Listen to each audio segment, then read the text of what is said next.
সাগরকন্যা কুয়াকাটা সমুদ্র সৈকত।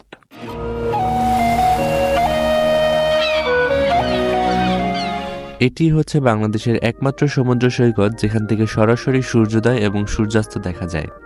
আর এছাড়াও দেখার মতো রয়েছে আরও অনেক কিছু। আমরা এখানে প্রায় 2 রাত 2 দিন ছিলাম। তো কোথায় থাকলাম, কি করলাম তা তো থাকছেই, সাথে চেষ্টা করব সমুদ্র উপকূলীয় অঞ্চলে বসবাসের আমাদের ভালো খারাপ সকল অভিজ্ঞতাগুলো আপনাদের সাথে শেয়ার করতে। তাহলে চলুন আজকের ভিডিওটা শুরু করা যাক।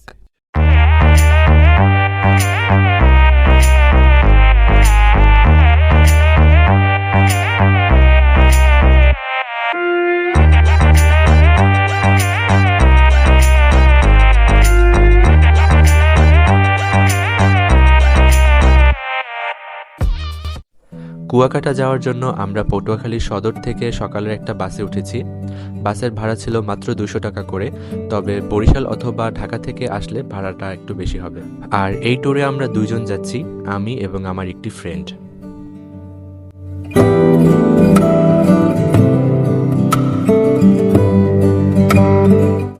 কুয়াকাটা বাস স্টেশনে নেমে 10 টাকা অটো ভাড়া দিয়ে আর একটু সামনে গেলেই পৌঁছে যাবেন কুয়াকাটা সমুদ্র পাড়ে। কুয়াকাটা পৌঁছানোর পর প্রথম কাজই হচ্ছে নিজের বাজেট এবং পছন্দ অনুযায়ী একটি রুম বুকিং করা। আমরা একদম সমুদ্রের কাছে হোটেল সি প্যালেসে একটা রুম বুক করেছিলাম। বিচের একদম কাছে হওয়ার কারণে এটা থেকে সি ভিউটা খুব ভালো পাওয়া যাবে। আর রুম নেওয়ার সময় অবশ্যই দামাদামি করে নেবেন। আমাদের এই রুমটার ভাড়া পড়েছিল 1000 টাকা।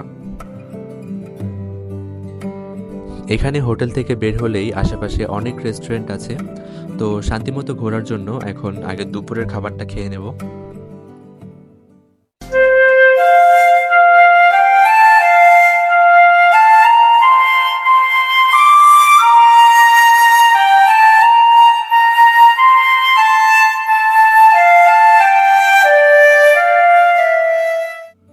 বিকালের দিকে চলে আসছি সমুদ্রের পাড়ে। এই সময়টাতে সমুদ্র সৈকত সবচেয়ে সুন্দর, তাই যত দ্রুত আসবেন তত সুন্দর সুন্দর ভিউ পাওয়া যাবে। আমরা এখন ভ্যানে করে চলে যাচ্ছি কুয়াকাটার মেইন পয়েন্ট থেকে গঙ্গামতির চর অভিমুখী একটা ঝাউবনে। কুয়াকাটার এক সাইডের শেষ প্রান্তের নাম 3 নদীর মোহনা, আরেক সাইডের শেষ প্রান্তের নাম গঙ্গামতির চর। তো গঙ্গামতির চর অনেক দূরে, এত দূরে এখন যাব না। সূর্যাস্তটা নিরিবিলিতে উপভোগ করার জন্য কাছাকাছি একটা ঝাউবনে যাচ্ছি।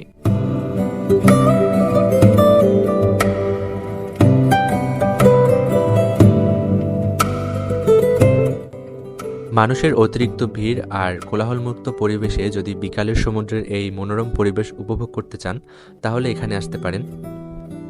তো সমুদ্র পাড়ে বালুর মধ্যে এই বড় বড় ঝাউ গাছগুলোর কারণেই মূলত এই জায়গাটার নাম ঝাউবন। কুয়াকাটার মোটামুটি সর্বত্র এই গাছগুলোকে দেখতে পাওয়া যায়। তো আমরা খুবই শান্তিপূর্ণভাবে এখানে সমুদ্র সৈকত উপভোগ করছিলাম। আর আজকে যেহেতু আমাদের প্রথম দিন, সেই সাথে প্রায় সন্ধ্যাও হয়ে গিয়েছে, তাই আমরা আজকে আর দূরে কোনো স্পটে যাব না, এখানেই থাকবো একদম সূর্যাস্ত পর্যন্ত।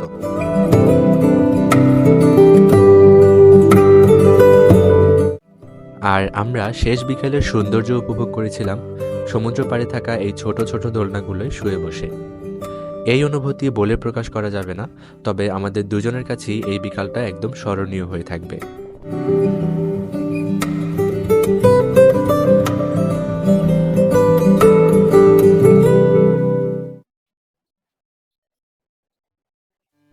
সন্ধ্যার পরে আবার বের হয়ে গিয়েছি কুয়াকাটা সমুদ্র পাড়ের রাতের সৌন্দর্য উপভোগ করার জন্য।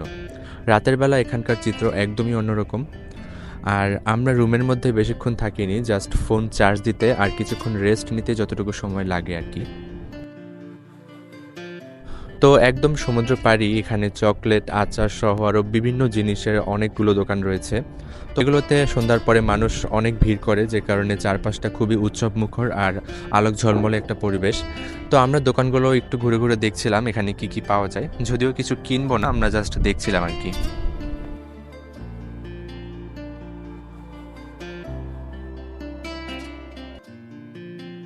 এখানকার দোকানপাটগুলো বেশ কিছুক্ষণ ঘোরাফেরা করার পরে এখন আমরা সমুদ্র পাড়ের দিকে যাচ্ছি। এই সময় সমুদ্র পাড়ও অনেক বেশি জমজমাট। একটু দূরে যেখানে ধোঁয়া উঠছে দেখতে পাচ্ছেন, ওইখানে হচ্ছে সি ফুডের বাজার। বিভিন্ন সামুদ্রিক মাছ সহ আরও অনেক প্রজাতির সামুদ্রিক খাবার ওইখানে বিক্রি করা হয়। আপনি যেভাবে চাইবেন আপনাকে রান্না করে দিবে। সেই সাথে সমুদ্রের একদম পাড়ে বালির উপরে দেখতেই পাচ্ছেন আরও কত পদের খাবারের দোকান। প্রতিটা জায়গার আসলে এক এক সময় এক এক রূপ, এক একটা বৈশিষ্ট্য। আমরা যখন বর্ষাকালে এসেছিলাম তখন এগুলো কিছুই ছিল না, কিন্তু এবার শীতকালে এসে দেখতে পাচ্ছি পুরাই অন্যরকম চিত্র। যেহেতু শীতকালে রাতের বেলা ঝড় বৃষ্টি বা জোয়ারের পানির চাপটা কম থাকে, তাই ওনারা বিভিন্ন ধরনের খাবার নিয়েই বসতে পারে। আমরা একটু ঘুরে ঘুরে দেখছিলাম জাস্ট। এখানে আমরা জিজ্ঞেস করছিলাম, খাবারের দাম প্রচুর। তারপর দেখলাম যে পুরান ঢাকার বিখ্যাত তান্দুরি চা আছে, তাই ভাবলাম শীতের রাতে গরম গরম সমুদ্র পাড়ে বসে বসে চা খাওয়া যাক। আমি বাইরের ঝালমুড়ি তেমন একটা খাই না, তবে আমার জীবনের সবচেয়ে মজার ঝালমুড়িটা আমি সিলেটের জাফলংয়ে খেয়েছিলাম, আর আজকে আবার এইটা খেলাম। এইটাও অনেক মজার ছিল, খুবই ভালো লাগছে ঝালমুড়িটা। তো যাই হোক, এইসব হাবিজাবি বেশি না খেয়ে আমরা চলে আসলাম সি ফুড বাজারে সি ফুড খেতে। ওসব তো সবসময়ই খাই, এখন না হয় সামুদ্রিক খাবারই খাইলাম। তো আমরা কুয়াকাটার মেইন পয়েন্টে যে সি ফুড মার্কেটটা আছে সেখানেই চলে এসেছি। আর এখানে এসে আপনি খাবেন কি, ঘ্রাণেই আপনার পেট ভরে যাবে। পুরো জায়গাটা এত হেভি একটা স্মোকি ফ্লেভার।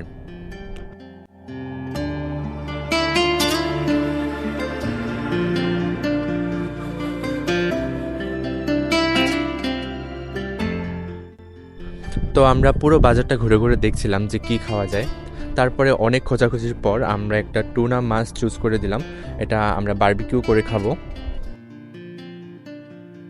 আর কুয়াকাটার এই বিষয়টা আমার কাছে অনেক ভালো লেগেছে, যেটা হলো এখানে সি ফুড নিয়ে স্ক্যাম বা প্রতারিত হওয়ার তেমন কোনো সুযোগ নেই। কারণ এখানে যা হবে সব কিছু আপনার চোখের সামনেই। আপনি একটা মাছ পছন্দ করে দিলে সেটা আপনার চোখের সামনেই কেটে ধুয়ে প্রসেস করে বারবিকিউ করে দেওয়া হবে, অথবা আপনি যেভাবে খেতে চান। তবে কক্সবাজারে কিন্তু এরকমটা না, সেখানে এসব খাবার নিয়ে অনেক বেশি স্ক্যাম হয়। আপনি পছন্দ করে দিবেন একটা, আপনাকে দিবে আরেকটা। তো যাই হোক, আমাদের ফিশ বারবিকিউটা হয়ে গেছে, আমরা সাথে পরোটা নিয়েছি। এখানে কোরাল, লবস্টার, স্কুইড, ক্র্যাব, রূপচাঁদা আরও অনেক কিছু পাওয়া যায়। তবে আমরা এই টুনা ফিশ বারবিকিউটা খাইলাম, এটাই অনেক মজার। আর সমুদ্রের পাড়ে এরকম সুন্দর একটা পরিবেশে বসে খেতে এমনিও ভালো লাগে। তো খাওয়া দাওয়া শেষ করে এখন একটু রাতের বেলা সমুদ্রের পাড়ে যাচ্ছি।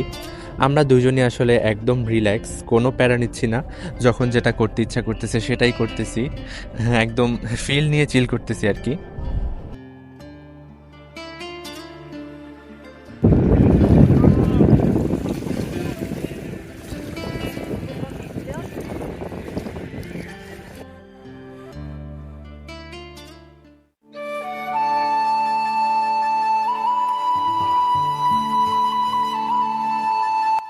একদম সকাল সকাল ঘুম থেকে উঠে গিয়েছি, কারণ আজকে আমাদেরকে কুয়াকাটার দূর দূরান্তের সবচেয়ে সুন্দর সুন্দর জায়গাগুলোতে ঘুরতে যেতে হবে।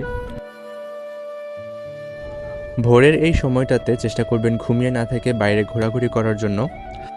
কুয়াকাটা সমুদ্র সৈকতের সকালের এই স্নিগ্ধতা আপনাকে অবশ্যই মুগ্ধ করবে।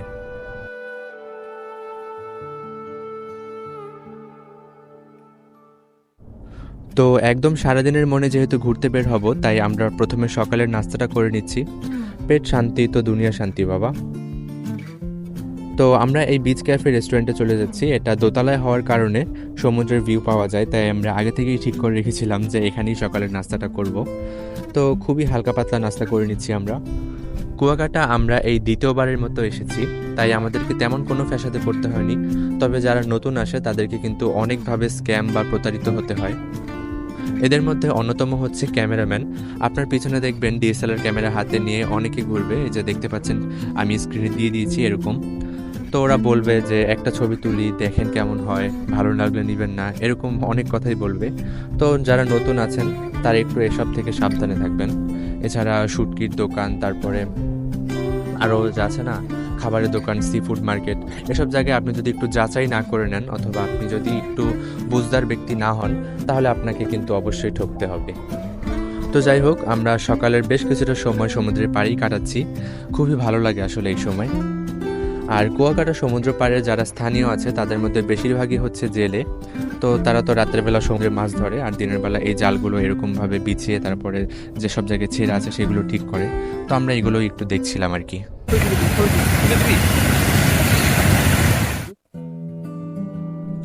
এরপরে আমরা রওনা হয়েছি কুয়াকাটার 3 নদীর মোহনা অভিমুখী সকল স্পটগুলো ঘুরে দেখার জন্য। এদিকে রয়েছে লেবুরচর, কাকড়ারচর, ঝিনুক দ্বীপ, ঝাউবন এবং সবশেষে 3 নদীর মোহনা। চাইলে বাইক নিয়েও আসা যায়, তবে আমরা রিল্যাক্সে ঘোরার জন্য এরকম একটি ভ্যান ভাড়া নিয়েছিলাম। উনি আমাদেরকে একদম সবগুলো স্পট ঘুরিয়ে আবার নিয়ে আসবে। ভাড়া নিয়েছিল মাত্র 300 টাকা। তো সমুদ্রের পাড় দিয়ে প্রায় 5 কিলোমিটার যাত্রা করার পরে প্রথমেই পৌঁছে গেলাম কুয়াকাটার সবচেয়ে সুন্দর এবং জনপ্রিয় স্থান বুড়চরে। এই জায়গাটা এত সুন্দর, আপনি যদি কুয়াকাটা এসে এখানে না আসেন তাহলে আপনার আশাটাই বৃথা। এই জায়গা সম্পর্কে যারা জানে না তারা প্রথমে নামটা শুনে ধারণা করতে পারেন এখানে হয়তো অনেক লেবু গাছ পাওয়া যায়, তাই এই জায়গার নাম লেবুরচর। আসলে তেমন কিছুই না। এখানকার স্থানীয় রাখাইন সম্প্রদায়ের একটি মেয়ের নাম ছিল লেম্বু। তাদের বসত বাগান বাড়ি ছিল এখানেই, যেটা কিনা সামুদ্রিক গ্রাস বা দুর্যোগে নষ্ট হয়ে গেছে, এবং সেই বাগানেরই কিছু অংশ এখানে ধ্বংসস্তূপ হিসেবে পড়ে আছে। তো কালের প্রত্যাবর্তনে সেই মেয়ের নাম অনুসারে আস্তে আস্তে এই জায়গার নাম লেম্বু থেকে হয়ে উঠেছে লেম্বুর চর অথবা লেবুর চর। তো নাম যাই হোক না কেন, জায়গাটা অনেক বেশি সুন্দর। আমরা বেশ কিছুক্ষণ এখানে ঘোরাফেরা করে এখন আবার চলে যাচ্ছি সামনের দিকে। চলে এসেছি একদম শেষ প্রান্তে, মানে 3 নদীর মোহনায়। আমার ধারণা এখানে 3টা নদী একত্রে মিলিত হয়েছে, যে কারণে এই জায়গার নাম 3 নদীর মোহনা। এই একটা জায়গাতেই লাল কাঁকড়ার চর, ঝিনুক বিচ, আবার ঝাউবন। তো সেগুলো ঘোরাফেরা শেষ করে আমরা একটু থ্রিলিং ফিল নেওয়ার জন্য ঝাউবনের গভীরে গেলাম। এখানে দেখেন চারদিকে শুধু ঝাউ গাছ আর ঝাউ গাছ, আর কেমন একটা নীরব আর ছমছমে একটা পরিবেশ। এই বনের বিস্তৃতি অনেক, আমরা চাইলেও শেষ করতে পারবো না, তাই বেশি গভীরে না গিয়ে বের হয়ে চলে আসলাম।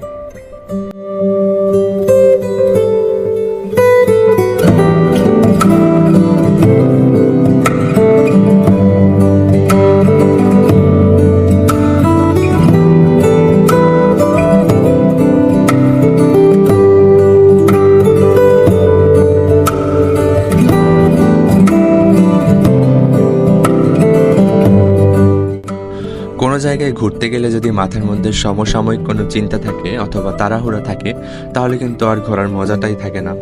তো আমাদের সেসব কিচ্ছু ছিল না, আমরা একদম রিল্যাক্সে শান্তিমতো ঘোরাফেরা করছি।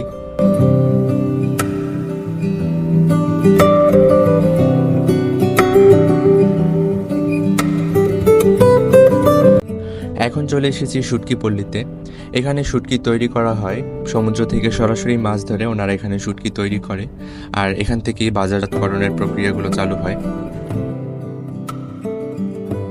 তো আমরা ভিতরে ঢুকে একটু পুরো এরিয়াটা ঘুরে ঘুরে দেখছিলাম কত পদের শুটকি ওনারা তৈরি করে রেখেছে, কত অদ্ভুত অদ্ভুত শুটকি। সমুদ্র তীরবর্তী এলাকার আশেপাশের মানুষের জীবনযাত্রাই অন্যরকম, সেটা আমরা এই 2 দিনে বুঝেছি। মানে আপনি যদি এখানে আসেন, তাদের সাথে চলাফেরা করেন, কথাবার্তা বলেন, তাদের জীবনযাত্রার মান দেখেন, তাহলেই বুঝতে পারবেন। তো শুটকি পল্লীর পাশেই এখানে আবার একটা বাজারও আছে, শুটকির বাজার। অন্যান্য জায়গার থেকে এখান থেকে একটু কম দামে শুটকি কেনা যাবে।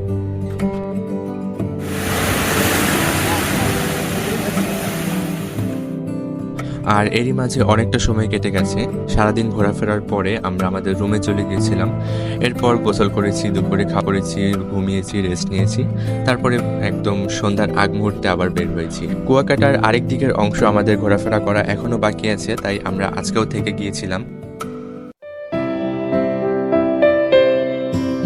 পরের দিন সকালে বের হয়ে গিয়েছি কুয়াকাটার গঙ্গামতির চর অভিমুখের সকল স্পটগুলো ঘুরে ঘুরে দেখার জন্য।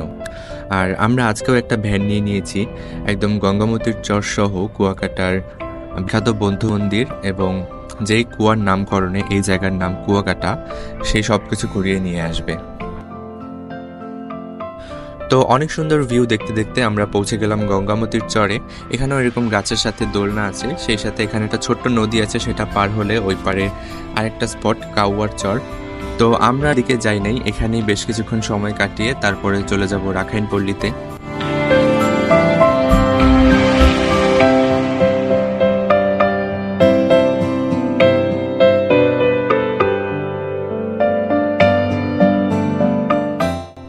বৌদ্ধ মন্দির এবং মিষ্টি পানির কুয়া দুইটা একই জায়গাতে, তবে সেটা কুয়াকাটা সমুদ্র সৈকত থেকে অনেকটা ভিতরে।